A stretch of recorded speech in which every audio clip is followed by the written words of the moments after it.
আমরা এখন দাঁড়িয়ে আছি শাহপুর জামে মসজিদে। আমরা এখন দেখব এই মসজিদের সৌন্দর্য কেমন এবং এই মসজিদটি কত সালে নির্মাণ করা হয়েছে। এই মসজিদটি স্থাপিত হয়েছে 1230 হিজরি এবং এই মসজিদটি নির্মাণ করা হয়েছে 2017 সাল। চলুন এই মসজিদটির সৌন্দর্য উপভোগ করব। মসজিদের সামনের সুন্দর একটি অংশ, মসজিদের ভিতরে সুন্দর একটি জায়গা। এই জায়গায় বসে ইমাম সাহেব খুতবা দেন।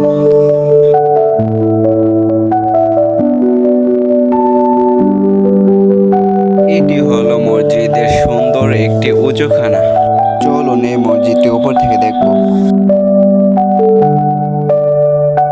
মসজিদের সাইডের ফুলগুলো